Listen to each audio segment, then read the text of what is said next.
Just a couple of bits of my CV that Nick missed, one of which is I'm Vice President of this movement, which I'm very proud of. The second is I think I made a distinctive contribution to the English language with bollocks to Brexit.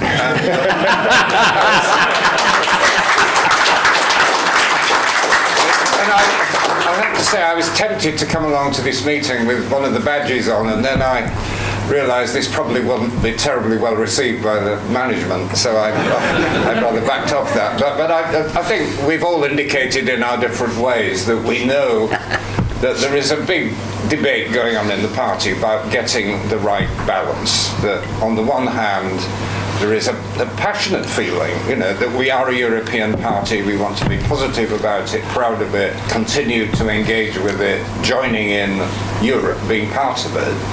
On the other hand, we don't want to reopen these doom loop arguments, endless, circular, nasty, Brexit or not Brexit, going back over the things that happened in 2016. That's not helpful. So the mood I sort of picked up is, on the one hand, pragmatic. We need to find practical solutions, but also principled that we are part of Europe and that's where we want to be, and we want to talk about it and shout about it. I think the link to this practical discussion on business is this, that I sense this rather frustrating kind of arguments where on the one people say there is a problem called Brexit and there's something over here called the cost of living crisis, and somehow we have to choose which is the most important. But actually, it's all part of the same phenomenon. Right? I mean, the reason we have a cost of living crisis is complex, but my colleagues at the LSE tell me about a third of the rise in food prices is directly attributable to the costs of Brexit. And they're going to grow, actually, because the government has repeatedly postponed the introduction of sanitary testing and veterinary testing at the frontiers. And when it happens, there will be a big hit to food prices. Yes. So this is an ongoing issue. And there is a direct link to the economy and public spending. I have a chart which I show students, which is very telling, which is the trend in business investment since the Second World War. And there's a fairly steady trend, and it continues upward through the coalition era. And then 2016, the chart stops, flattens. Business investment stopped, effectively. It's beginning to come back a bit, and that was part of a big hit to the British economy. You can argue about the numbers, but we're a smaller, poorer economy than we would have been if Brexit hadn't happened. And that, in turn, affects the amount of government revenue, and it affects the amount of spending, and all the issues which people are agonising about in the health service and so on, directly feed back into the Brexit process. So it can't be separated out as a distinctive problem. And it's not just that it can't be separated out. There are continuing issues affecting the business community. It wasn't that Brexit got done. I mean, they signed a treaty, but it hasn't been done. And there are continuing problems which will continue for years. And I thought it might be helpful just to go over a few of them, slightly technical points. But I met a guy in the conference, a lobby conference, from the chemical industry, who I knew when I was doing the industrial strategy in government. The chemical industry is quite an important part of our remaining manufacturing industry. And the chemical industry for many years was governed by a set of regulations called REACH, which aligns technical standards across Europe. And the industry grumbled about it because it was very costly, but they did it, and it means that there is an integrated market in Europe for chemical products. And we have firms investing in Britain because they're part of Europe and they follow those standards. Now, it was assumed that after Brexit, the government would continue REACH regulations in some form. But then, a year ago, One of my successors, a man called Rhys Mogg, who you may have heard of, became business secretary. I think he only lasted 5 weeks, but in those 5 weeks he managed to do quite a lot of damage. And one of those bits of damage was insisting that, all British regulations must in future have a Union Jack, and they must be rewritten, regardless of whether there is any industrial logic, whatever. And so he insisted that we have a new set of regulations for the chemical industry, which would probably cost hundreds of millions, if not billions. Sunak then came in, and his office sent a message saying, don't worry, it is not going to happen. They're now being told that the government has yet to make up its mind. We're either going to have a British standard or a European standard. We're thinking about it, we're consulting about it, and meantime, nobody is willing to invest in the chemical industry because they don't know what the hell is the regime under which they have to operate.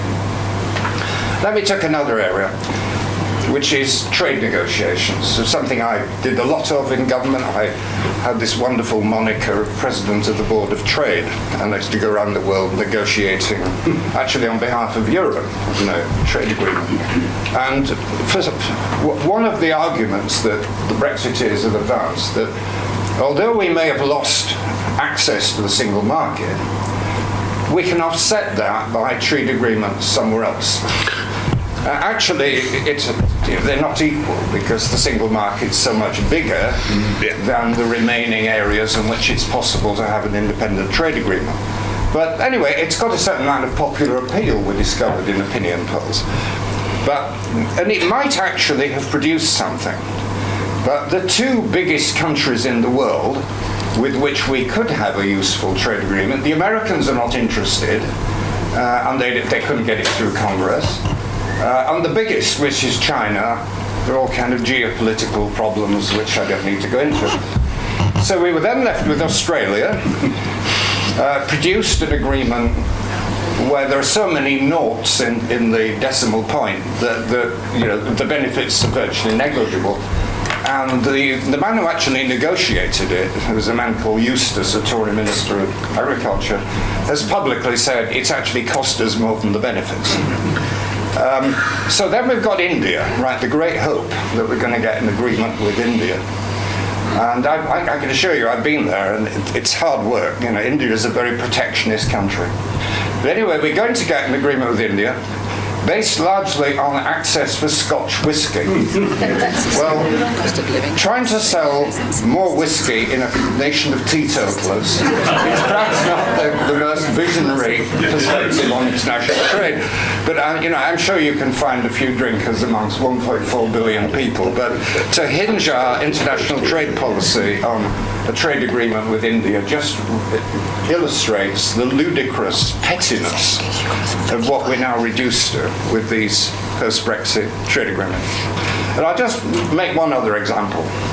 One of the things that happened last week, which I thought was actually qualified good news, was that a step was taken to, I suppose, save the British steel industry. Port Talbot and potentially Scunthorpe, which is a Chinese-owned company. And the government has sort of negotiated to replace the blast furnaces with electric arcs, which are more compatible with having green technology in the long run.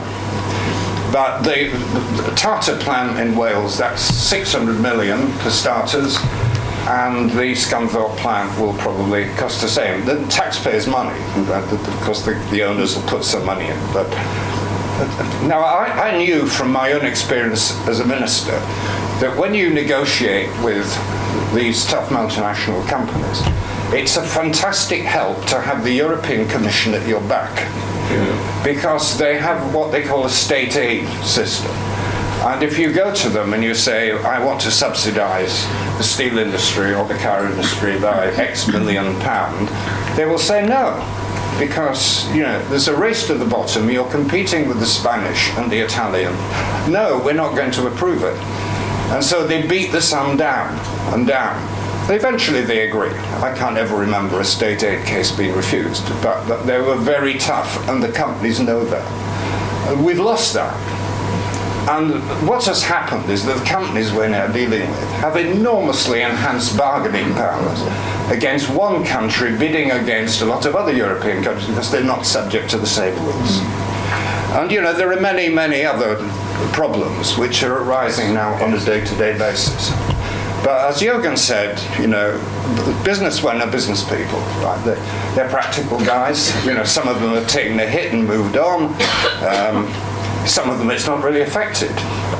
But a lot of them are being hurt and they'll continue to be hurt, but they want practical solutions. And although there is an issue around the language about single market and custom union, that is the objective which we have committed to ourselves as a party to aim towards through a practical, staged roadmap, right? And that takes us, I hate this word rejoin because we should be looking forward rather than back. And that takes us, in due course, into a close association with the European Union. And if we're looking forward, we need to be aware that in 10 years' time, beyond 10 years, Europe will not be the same, remotely the same as it is today. Remotely.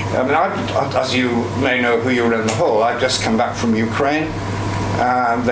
One of their key objectives when they won this war is to get into the European Economic Union. They're completely baffled as to why we left and just don't understand. Anyway, they want to join. It will change Europe fundamentally. They, Moldova, other countries. And the kind of Europe that will then emerge is probably something much more flexible, different levels, incorporating a lot of things which we would like to see as a country. But you have to have a clear roadmap. It's no good the kind of the Starmer approach, which is well-intentioned, I think, but saying we'll solve this problem, that solve and that problem, that. The European Union do not negotiate that way.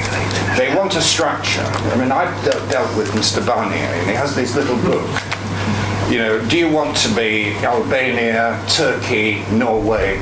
And that's, you choose from the menu, right? And there aren't any other dishes on the menu. You can't just pick and choose. You've got to decide what structure you want.